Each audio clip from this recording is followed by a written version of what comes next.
इस वीडियो को बनाते टाइम मैं एक मिक्स्ड इमोशन के अंदर बैठा हूं और मुझे पता है कि मैं ये वीडियो बनाने के बाद में रिग्रेट करूंगा, क्योंकि जब मैं इस वीडियो की रिसर्च कर रहा था ना, मुझे कुछ ऐसे प्यारे दोगले लोग मिले ना जो इस पूरे सिनेरियो को सही बता रहे हैं। कह रहे हैं कि भैया जो भी हो रहा है अरावली के अंदर एकदम सही हो रहा है, अपनी सरकार के ऊपर भरोसा रखो। भरोसा जिन्होंने तुम पे दिखा रखा, शर्म तो आज उनको आ रही होगी। पर पहले ये सारी चीजें हटा के ना मेन मुद्दे के ऊपर चलते हैं। इन क्रिएटर्स के बारे में, मीडिया के बारे में एंड के अंदर बात करेंगे, पर पहले ये मुद्दा समझते हैं कि एक्चुअल में अरावली के अंदर हो क्या रहा है। और जिन लोगों को कोई भी आइडिया नहीं है कि भैया ये मास्क वाला बंदा मुंह बना के क्यों बैठा हूं, उनको बेसिक नॉलेज दे देता हूं शॉर्ट के अंदर। गुजरात, राजस्थान, हरियाणा और दिल्ली के अंदर फैली हुई एक पहाड़ की रेंज है जिसको हम लोग अरावली हिल बोलते हैं। अभी ये जो अरावली है ना, ये नॉर्थ इंडिया के लिए जरूरी बहुत है, क्योंकि राजस्थान के अंदर जितनी भी डस्ट है ना, ये पहाड़ियां उसको नॉर्थ इंडिया के अंदर आने नहीं देती और इनकी वजह से प्रॉपर्ली नॉर्थ इंडिया के अंदर रेन भी होती रहती है। अभी हो क्या रहा है कि सुप्रीम कोर्ट की ना अरावली हिल्स को डिफाइन करने के लिए ना एक नई स्टेटमेंट आई है, जिसको लोगों ने थोड़ा सा मिस इंटरप्रेट कर लिया। हाँ, लोगों ने जो स्टेटमेंट के बारे में सोच रखा है, एक्चुअल में वो स्टेटमेंट नहीं है और मैं उस स्टेटमेंट को एक्चुअल में करेक्ट करना भी नहीं चाहता था, क्योंकि मे भी लोगों की आउटरीच कम हो जाए उससे। बट स्टिल क्योंकि ये मेरा एक काम है तो इसको भी कर देते हैं। सुप्रीम कोर्ट की एक जजमेंट आई है और ये जजमेंट किस में आई है? एक केस में आई है जो 1995 से चलता आ रहा है। एक ऐसा केस जो 1995 से चलता आ रहा है एनवायरमेंट को प्रोटेक्ट करने के लिए। उसके अंदर सुप्रीम कोर्ट ने अरावलीज को डिफाइन करने के लिए एक अलग से डेफिनेशन दी है और एक्चुअल में ये डेफिनेशन सुप्रीम कोर्ट ने नहीं दी है, एनवायरमेंट मिनिस्टर की तरफ से सुप्रीम कोर्ट को अरावली की पहाड़ियों को डिफाइन करने के लिए एक स्टेटमेंट रेकमेंड करी गई थी और सुप्रीम कोर्ट ने बोला कि हाँ भाई ठीक है, यही रख लेते हैं। अभी वो डेफिनेशन क्या है, सबसे पहले वो समझते हैं। डेफिनेशन ये है कि भैया जो भी पहाड़ियां 100 मीटर से ऊपर होंगी ना, सिर्फ और सिर्फ उन्हीं को अरावली कंसीडर किया जाएगा। और अगर 200 मीटर की पहाड़ियों के बीच में सिर्फ 500 मीटर का गैप है ना, तो जो बीच में 500 मीटर का एरिया होगा ना, उसको भी अरावली कंसीडर किया जाएगा। अभी ये क्लियर डेफिनेशन अभी की डेट में क्यों दी जा रही है? क्योंकि सरकार का इसके अंदर कहना है कि भैया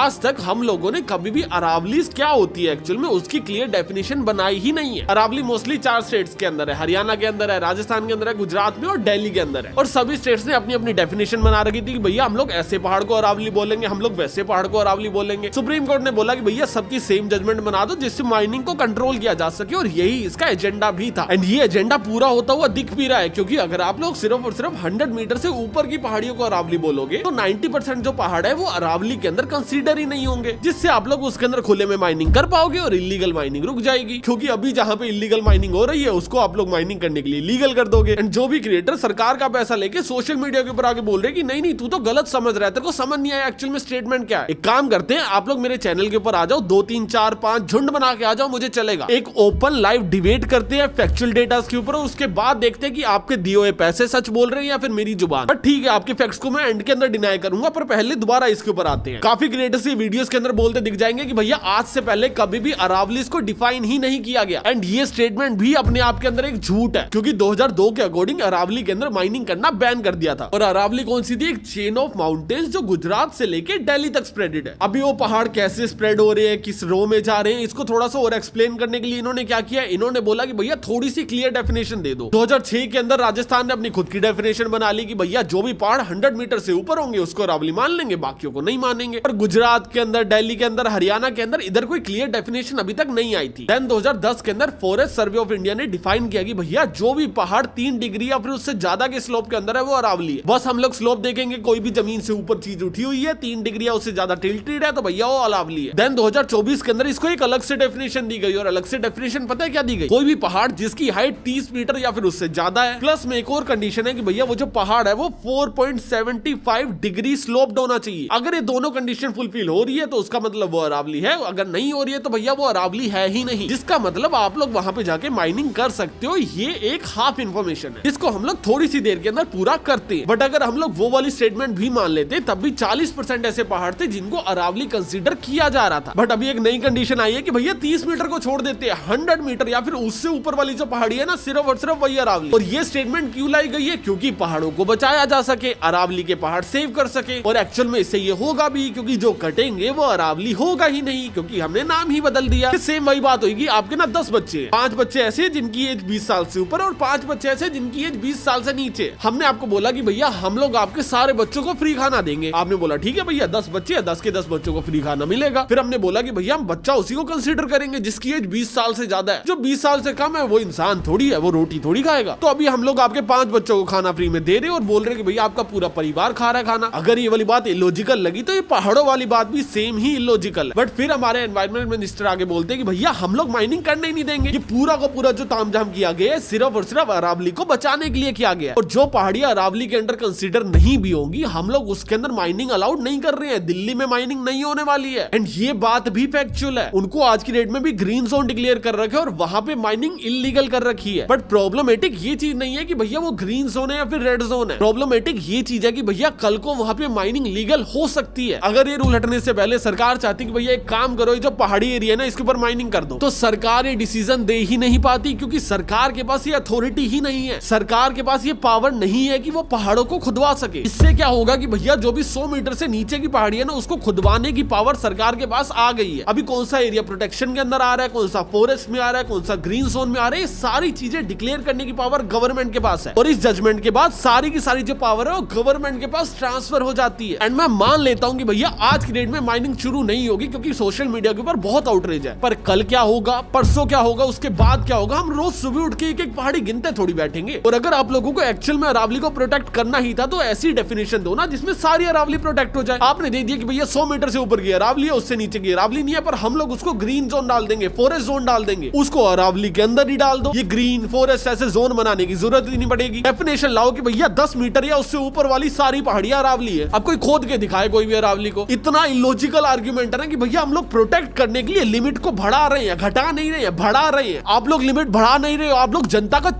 बना रहे हो। और आप लोगों को बना भी लोगे क्योंकि आपके पास पैसा बहुत है लोगों के मुंह पे मारने के लिए। सोशल मीडिया से पूरा नैरेटिव शुरू हुआ था, आपने 2 दिनों में खरीद दिया। पूरा सोशल मीडिया उल्टा हो रखा है कि भैया सरकार तो भगवान है। क्यों भगवान है? क्योंकि आपके पास करोड़ों रुपए हैं। कौन सा क्रिएटर नहीं बिका, मेरे को नाम लेके बताओ। 4 से छोड़ के सब बिके हुए इंस्टाग्राम के। क्यों? क्योंकि पूरा नैरेटिव चेंज हो गया। कुछ क्रिएटर तो इतने गिर चुके कि भैया वो पुलिस वालों की शहीदी तक ले आए बीच में। क्यों? क्योंकि 4 पैसे ज्यादा मिल गए थे हमको। मेरा बहुत क्लियर स्टेटमेंट है कि भैया आप सरकार बहुत अच्छी हो, आप लोग बहुत प्यारी सरकार हो। मुझे आप पे पूरा भरोसा है कि भैया आप लोग इलीगल माइनिंग चालू नहीं करवाओगे, पर लाइफ टाइम तक पावर तो आपके हाथ में रहने नहीं वाली। कल को कोई और सरकार भी आ सकती है, हो सकता है आपके हाथ से कल कोई पावर छीन जाए। तो कम से कम कानून तो ऐसा बना के जाओ ना जिससे कल को कोई और आगे उसको मिसयूज ना करे, या फिर आप ही का करने का मूड है। एंड कुछ लोग बोलेंगे कि भैया आप अपने देश की सरकार पे भरोसा क्यों नहीं करते? मैं नहीं करता। जब ये लोग झूठ बोलते हैं। दिल्ली के अंदर देखा क्या हाल है? दिल्ली के अंदर इन्होंने बोला कि भैया जो WHO के स्टैंडर्ड्स है ना हवा को मॉनिटर करने के, हम लोग वो चीज मानते ही नहीं है। पूरी दुनिया अलग है, इंडिया अलग है। इन्होंने बोला कि भैया हमने यमुना साफ कर दी, बल्कि एक नकली घाट बना दिया था। ये लोग हमें झूठ बोलते हैं कि भैया हवा साफ है, और वो चीज करने के लिए क्या करती है, एयर क्वालिटी इंडेक्स की जो मॉनिटर्स है ना उसके बाहर जाके पानी स्प्रे करना शुरू कर देते हैं, जिससे डस्ट कम कैप्चर हो, जिससे जो PM 2.5 है या फिर बाकी डस्ट है वो पानी से मिलके नीचे बैठ जाए और आसपास की हवा थोड़ी साफ हो जाए, जिससे हमें लगे कि भैया मॉनिटरिंग तो सही आ रही है, हवा तो साफ ही होगी। अगर मेरे फेफड़ों में कोई दिक्कत है तो वो मेरी पर्सनल इशू है, सरकार का इससे कोई लेना देना नहीं है। सरकार तो भगवान के बंदे, जैसे ये सरकार में आए एकदम से पवित्र होगी पूरी हवा। आफ्टर ऑल दिस कोई मुझे आगे बोले कि भैया सरकार पे भरोसा रख, नहीं करता मैं। एंड जो लोग बोल रहे हैं कि भैया अभी सरकार को थोड़ा टाइम तो दो, सरकार ने एकदम क्लियर डेफिनेशन बनाई है, इसके बाद इसको सही करेंगे, 100 मीटर का जो रूल है वो अभी लागू होने वाला है, उसके बाद इनको थोड़ा टाइम तो देके देखो। भैया राजस्थान में पहले से लागू है। राजस्थान का क्या हाल है? 25% अरावली गायब हो चुकी है। संसद के अंदर ऑफिशियल डेटा के अकॉर्डिंग 27,000 केस है इलीगल माइनिंग के राजस्थान के अंदर, अकेले राजस्थान में, जिसके अंदर से FIR पता है कितना पे हुई है? सिर्फ 3199 के ऊपर 11% रेट है FIR करने का। पकड़े देख लो कितने होंगे। राजस्थान में state government BJP, central government BJP, और क्या चाहिए आपको? और कितने वोट डालूं वो चीज रुकवाने के लिए? मैं खुद जाके वहां पे ट्रक कैप्चर करूं? सोचो इतनी पावरफुल सरकार है, इंडियन गवर्नमेंट है, ये कोई छोटी मोटी कंट्री नहीं है इंडिया। इंडियन गवर्नमेंट की बात कर रहा हूं मैं, भारत सरकार। और ये नहीं कि कोई इलीगल स्मगलिंग चल रही है, छुप छुप के कर रहे हैं, खुले आसमान के नीचे पहाड़ तोड़ रहे हैं बॉम्ब ब्लास्ट करके, ये लोग उसको नहीं रोक पा रहे हैं। ऐसा नहीं है कोई छुप के देश के कोने के अंदर लैपटॉप लेके हैकिंग कर रहे हैं, फिर नकली नोट छाप रहे और पकड़े नहीं जा रहे। खुले आसमान के नीचे रातों रात पहाड़ गायब कर दे रहे हैं और सरकार को पता नहीं है। टाइम्स ऑफ इंडिया की एक ड्रोन रिपोर्ट आई है जिसके अंदर राजस्थान की एक सिटी का काम की है, जिसके अंदर माइनिंग अलाउड थी और सरकार के अकॉर्डिंग माइनिंग हुई भी है 62,76,000 टन। बट इंडिया टुडे की रिपोर्ट बोलती है कि भैया 1.2 करोड़ टन माइनिंग हुई है, और बाकी जो भी बची हुई माइनिंग है वो सारी की सारी इलीगल माइनिंग। और मैं सिर्फ और सिर्फ एक सिटी की बात कर रहा हूँ, पूरे स्टेट की नहीं, पूरी अरावली की बात नहीं कर रहा हूँ मैं। जब कानून बने ना बने, आप लोग उससे पहले भी अरावली को सिर्फ खत्म ही होते हुए देख रहे हो, तो भैया कानून बनाने के बाद तो आपके पास एक पावर आ जाएगी ना। मैं बस वो पावर सरकार को नहीं देना चाहता हूँ। मुझे लॉ से, कानून से कोई दिक्कत नहीं है। मैं नहीं चाहता सरकार के पास वो पावर जाए। मैं कहता हूँ सुप्रीम कोर्ट उसको रेगुलेट करे। मैं चाहता हूँ भैया सरकार के पास कल को माइनिंग ऊपर करने की पावर ही ना हो। और ये डिमांड के अंदर कुछ गलत नहीं है, नक्सलवादी या फिर एंटी नेशनल कुछ भी नहीं है, बस एक डर है कि भैया कल को कोई भी आगे इस पावर का मिसयूज कर सकता है। और हमारे की न्यूज रिपोर्टर है ना आपकी अदालत वाले, इन्होंने अभी अपने एक एपिसोड के अंदर बोला कि भैया दिल्ली ये जो एकदम हुक्का बनी हुई है ना, जो इतना पोल्यूशन है ये अरावली की वजह से है। दिल्ली की आकृति एक कटोरी की तरह है जो 3 तरफ से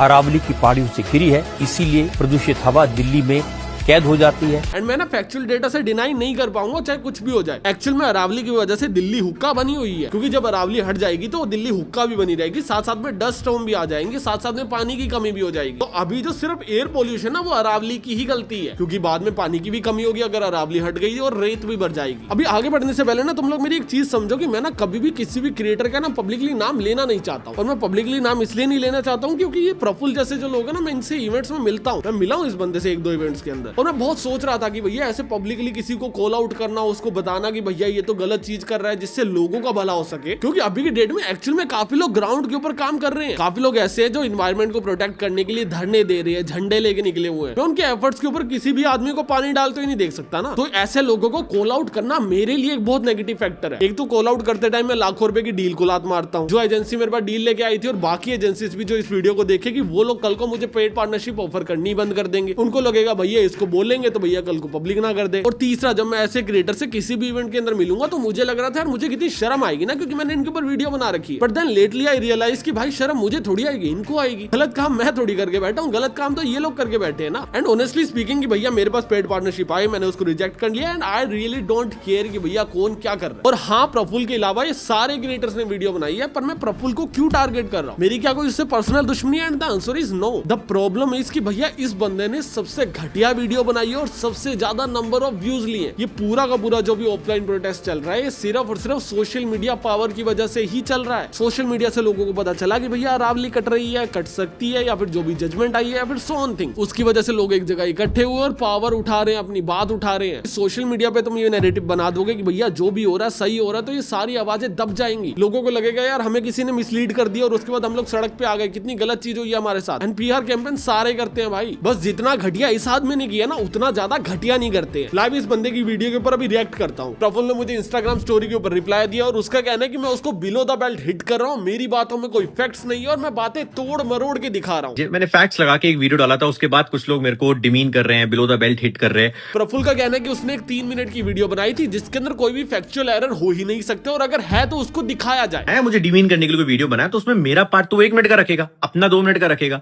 मेरे 1 मिनट का वो वही पार्ट रखेगा काट काट के, जिससे उसे अपना पॉइंट ऑफ व्यू प्रूव करना हो।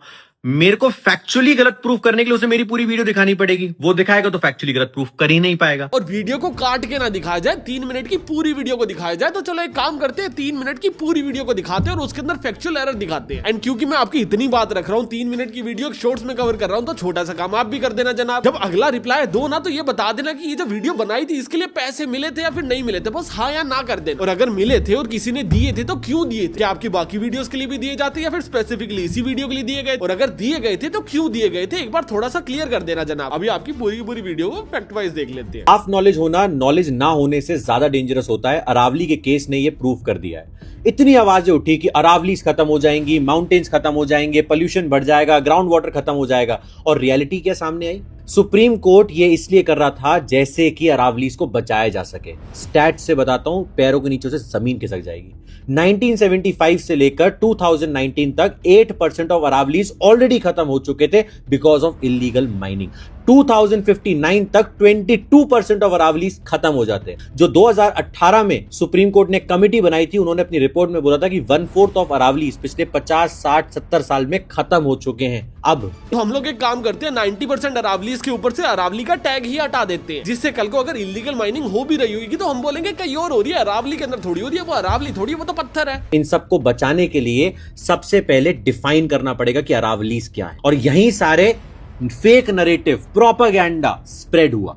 बात ये समझिएगा, उन्होंने बोला कि पहले तो जो राजस्थान की 2002 की जो स्टडी थी स्टेट गवर्नमेंट की, और वो जो 2006 में इंप्लीमेंट हुई कि 100 मीटर से ऊपर वाली अरावली हिल्स है, इसका मतलब सबसे पहले इसके ऊपर बात करते हैं कि भैया राजस्थान की 2002 की एक स्टडी को इंप्लीमेंट कर दिया गया। 2006 से अरावली की जो डेफिनेशन राजस्थान के अंदर थी वो ये थी कि भैया 100 मीटर से ऊपर वाली पहाड़ी को अरावली गिना जाएगा, और उससे नीचे वाली जितनी भी पहाड़ी है वो पत्थर है, वो पहाड़ नहीं। तो अभी राजस्थान का मॉडल उठा के पूरे नॉर्थ के अंदर इंप्लीमेंट किया जा रहा है। इसका मतलब यही होगा कि भैया राजस्थान का जो भी मॉडल इंप्लीमेंट किया गया था वो एक सक्सेसर होगा। बट अगर तुम लोग डेटा देखोगे तो 2018 तक राजस्थान के अंदर 247 स्क्वायर किलोमीटर तक अरावली खत्म कर दी थी। थी और यही नंबर हरियाणा के अंदर 3.3 स्क्वायर किलोमीटर था और गुजरात के अंदर ये नंबर 27 किलोमीटर था। अगर आप लोग एक डेफिनेशन लेने बैठे हो तो आप लोगों ने वो स्टेट की उठाई भैया जो अरावली के पहाड़ बचाने में एकदम वर्स्ट परफॉर्म कर रही है, उसकी डेफिनेशन को उठाते और नॉर्थ इंडिया के अंदर लागू कर देते हो। उसके पीछे सेंस क्या था, ये मेरा सवाल है। और एक्चुअल में अगर अरावली को प्रोटेक्ट करना ही एजेंडा था तो जो 100 मीटर की डेफिनेशन है उसको 100 पे क्यों लाया गया, उसको 10, 15, 50 पे क्यों लेके गए। और जो लोग ये बोलने वाले ना कि भैया 100 मीटर होता है ना, उससे ऊपर की जितनी भी पहाड़ियां होती है उसके अंदर ज्यादा खनन मिलते हैं, ज्यादा मिनरल मिलती है, वो ज्यादा प्रॉफिटेबल होते हैं और नीचे वाले कम प्रॉफिटेबल होते हैं। वैसे तो इसको सपोर्ट करने के लिए मुझे कोई आर्टिकल मिला नहीं, पर फिर भी एक बार को मान लेते हैं कि भैया वो ज्यादा प्रॉफिटेबल होता होगा, नीचे वाला कम होता होगा। पर नीचे वाला भी प्रॉफिटेबल होता है। आपने 10, 15, 20 मीटर को नहीं छोड़ा, आपने नीचे वाले 100 मीटर्स को माइनिंग करने के लिए अलाउड कर दिया। ये नहीं है बाकी सबको हटा दिया जाएगा और माइनिंग के लिए ओपन कर दिया जाएगा, बाकी भी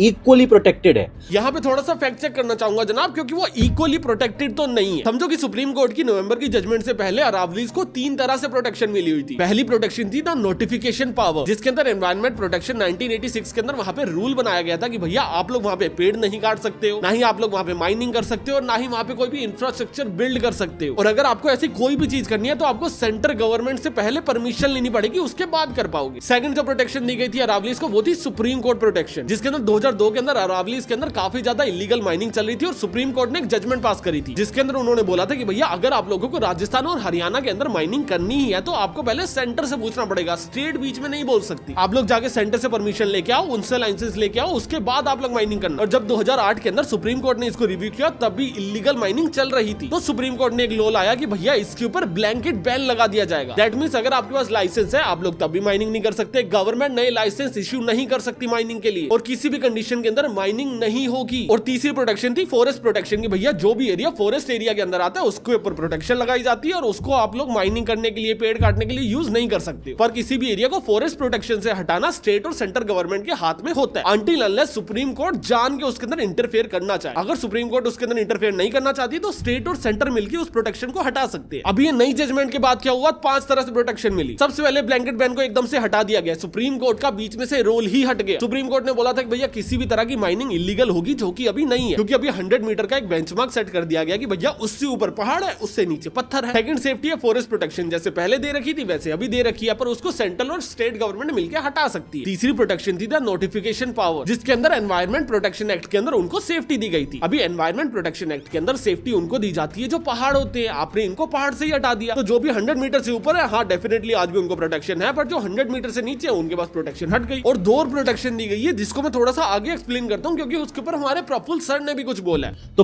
पूरा सिस्टम के लिए सुप्रीम कोर्ट ने एक सिस्टम बनाया कि एक टेक्निकल टीम बैठेगी जो पूरा गुजरात से लेके राजस्थान तक सब कुछ नोटिस करेगी और उसके बाद डिसाइड किया जाएगा कि कहां पर हमें माइनिंग करने देना है। और अभी के लिए सब पे स्टे लगा दिया। सर थोड़ा सा फैक्ट चेक कर दूं, ये टीम सुप्रीम कोर्ट नहीं बिठा रही है, ये टीम एनवायरमेंट मिनिस्ट्री की है। और ये वही एनवायरमेंट मिनिस्ट्री है जिन्होंने 100 मीटर का प्रपोजल दिया था, जिसके खिलाफ ऑलरेडी आधी से ज्यादा दुनिया है, लोग उसी के खिलाफ तो प्रोटेस्ट कर रहे हैं। तो लास्ट की 2 यही प्रोटेक्शन थी कि भैया तब तक माइनिंग को बैन कर दिया जाएगा जब तक गवर्नमेंट कोई भी सस्टेनेबल प्लान नहीं देगी। और प्लान कौन सी गवर्नमेंट दे रही है, जिसने ऑलरेडी 100 मीटर को अलाउ करवाया। तो जैसे ही 100 मीटर के ऊपर कैसे और किधर माइनिंग करनी है उसका एक प्लान सुप्रीम कोर्ट के अंदर दे दिया जाएगा, माइनिंग शुरू हो सकती है। अब बोल सकते हो कि भैया अभी नहीं होगी, अगले साल नहीं होगी, क्योंकि आउटरीच हो गई है। अभी लोगों को समझ आ गया, नहीं सांस भी तो जरूरी है, वो भी तो साफ आनी चाहिए। हर किसी को इतने पैसे तो मिल नहीं रहे कि भैया वो एयर प्योरीफायर ले ले 3-4 अपने घर पे, है ना। बाकियों के घर पे तो वही धूल मिट्टी वाली हवा आ रही है सर अभी भी। और इतना तक किया कि जो अरावली, मतलब आप समझ लो 100 मीटर तो छोड़ो, जो 100 मीटर के ऊपर है उसके बाद भी जो नीचे का एरिया है ना, जैसे 2 अरावली रेंजेस के बीच 500 मीटर का एरिया है, वो भी प्रोटेक्टेड रहेगा। सर इसको भी एक काम करो, पूरा बताओ, 2 पहाड़ों के बीच में अगर 500 मीटर का गैप है तो जो बीच वाला एरिया उसको अरावली गिना जाएगा। बट अगर वो गैप 501 मीटर, 600, 700, 1000 या 2000 मीटर का है तो वो बीच वाले एरिया को अरावली नहीं गिना जाएगा। और ऐसी कितनी पहाड़ी है जो 500-500 मीटर के गैप के अंदर और बीच वाले एरिया को अरावली गिन रही है, इसका कोई रियल डेटा अभी मार्केट के अंदर नहीं है। तो बोलना कि देखो हम लोग इस तरह से ही प्रोटेक्शन दे रहे हैं और इससे कितना इफेक्ट होने वाला है, इसके ऊपर हम लोग अभी डिबेट कर ही नहीं सकते। अभी इधर प्रफुल्ल सर हमें बताते हैं कि भैया पैसे से क्या क्या खरीदा जा सकता है। और ये सिर्फ एनवायरनमेंट को बचाने के लिए नहीं, उन ऑफिसर्स को बचाने के लिए भी किया जा रहा है जिन्होंने अपनी जान दे दी अरावलीज को बचाते बचाते। सुरेंद्र सिंह जी डीएसपी थे, 2022 में ट्रक चला दिया उनके ऊपर, उन्हें मार दिया गया नू में, क्योंकि वो इलीगल माइनिंग के लोगों को पकड़ रहे थे। ही इज सेइंग कि भैया एक पुलिस वाले ने जान दे दी इलीगल माइनिंग को रोकने के लिए, तभी सरकार ने कानून लाया जिससे इलीगल माइनिंग को डिफाइन किया जा सके। बट जब पुलिसमैन एक इलीगल माइनिंग को रोकने गए हुए थे तब इलीगल माइनिंग ऑलरेडी उस कानून के अकॉर्डिंग डिफाइंड थी, और अभी वाले कानून के अंदर पुलिस को कोई एक्स्ट्रा प्रोटेक्शन नहीं दी जा रही है। बस एक नया कानून लाया जा रहा है जिससे इलीगल माइनिंग ज्यादा डिफाइन हो, सिर्फ और सिर्फ डेफिनेशन चेंज की जा रही है। पुलिस को इससे कोई भी हेल्प नहीं मिलने वाली है। हाँ, अंटिल अनलेस वो बात सच निकले कि भैया 90% पहाड़ों को तुम लोग अरावली मानोगे नहीं, तो 90% के ऊपर माइनिंग चल रही है, चलने देते हैं, सिर्फ 10% के ऊपर जाके प्रोटेक्शन देनी पड़ेगी। अगर ये वाले फंडे के अकॉर्डिंग आप बोल रहे हो तो हाँ, आपने एकदम सही बोला है कि भैया पुलिस का काम 10% हो जाएगा, 90% काम से छुट्टी। बट अगर आपके लॉजिक के अकॉर्डिंग मैं एक एग्जांपल दुनिया में पुट करना चाहूं तो वो कुछ ऐसा होगा कि भैया पाकिस्तान और इंडिया के बॉर्डर पे बहुत फाइट होती है, हमारे काफी सोल्जर शहीद हो जाते हैं, जो हमारे को तो बहुत बुरा लगता है। तो एक काम करते हैं, कश्मीर पाकिस्तान को दे देते हैं, लड़ाई खत्म हो जाएगी। अगर तुम्हें ये वाला लॉजिक बहुत फालतू लगा तो तुम्हें वो वाला भी तो लगा ही होगा। और इसके बाद प्रफुल्ल भाई 2-3 एग्जांपल्स ऐसे और देते हैं जो कोई सेंस नहीं बनाते, और उसके ऊपर मेरे को कोई फैक्ट चेक भी नहीं करना, तो फालतू वीडियो नहीं दिखा रहा। जितने सवाल इस वीडियो में पूछ चुका हूं उतने बता दो, और सिर्फ इतना बता दो कि भैया अगर यही सेम डेफिनेशन 30 मीटर की आ जाती तो क्या गलत हो जाता। 100 मीटर पे ऐसी क्या चीज अचीव हो रही है। हाँ, आपको डिफाइन करने थे, आपको अरावलीज डिफाइन करने थे कि भैया अरावलीज क्या है, पर वो 100 मीटर पे ही क्यों डिफाइन करने थे, ये सवाल है। आप सवाल से मत भगाओ ना दुनिया को। इन्होंने अटैक कर दिया था गवर्नमेंट ऑफिसर्स पे जो पूरी इन्वेस्टिगेशन कर रहे थे इलीगल माइनिंग पर। 2024-25 में एक्सप्लोसिव से उड़ा दिया गया था एरियाज को माइनिंग करने के लिए, वहां पे रेजिडेंट्स को इंजरी तक आई थी, खतरनाक हुए।